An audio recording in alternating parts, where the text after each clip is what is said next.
Emily, alright. Welcome back, everyone. Today, we're diving into a topic that's not just relevant but absolutely crucial in our increasingly interconnected world: interfaith relations. You know, it's fascinating how, throughout history, different faiths have interacted, sometimes in harmony, but often in conflict. I mean, think about it. During the European Enlightenment, there was this monumental shift towards individual rights and pluralism. It was like a light bulb moment for humanity. Michael, wow, that's really interesting. So, what exactly changed during that time? Was it just about religion, or were there other factors at play? Emily, great question.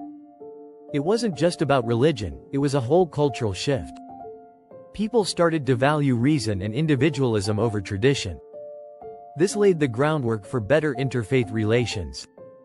After World War II, there was this collective yearning for peace, which led to increased dialogue among different faith communities. It's like, when you have a big family feud, and everyone finally sits down to talk it out. Super important. Michael, I can see that.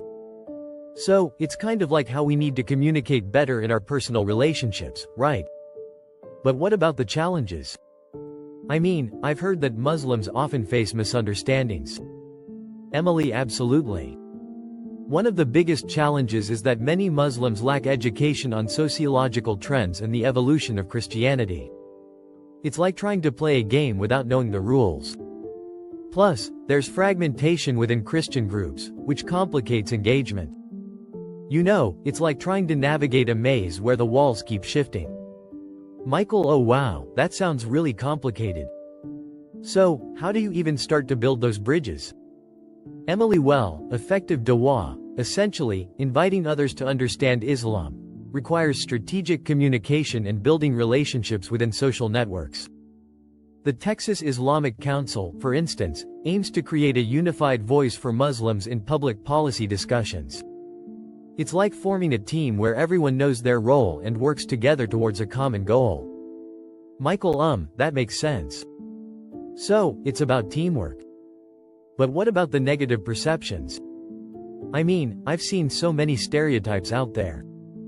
Emily, exactly. That's where initiatives like the Triumph Over Terror project come in.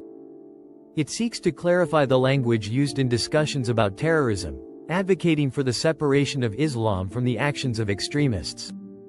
It's crucial to accurately represent Muslims and their faith in public discourse.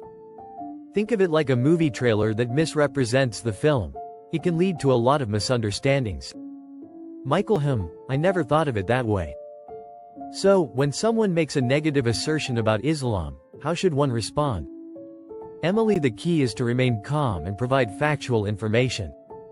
It's about clarifying misconceptions and engaging with diverse audiences. It's like being a tour guide in a foreign city. You need to understand the landscape and the people to help them see the beauty in it. Michael, wow, that's such a cool analogy. So, it's really about understanding perspectives, right? Emily, exactly.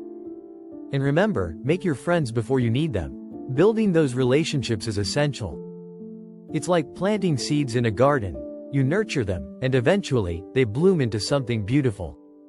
Michael, I love that. So, it's all about patience and care. But what about the different denominations within Christianity? How do they fit into this whole picture? Emily, that's a great point. You have mainline Protestants who are ecumenical and pluralistic. Then there are Catholics, the largest denomination with significant diversity. And let's not forget about mainstream evangelicals and fundamentalist evangelicals, who often have very different views. It's like a colorful tapestry. Each thread represents a different belief, and together they create a complex picture. Michael, I can see that. So, it's really about finding common ground, right? Emily, exactly. And that's the beauty of interfaith relations.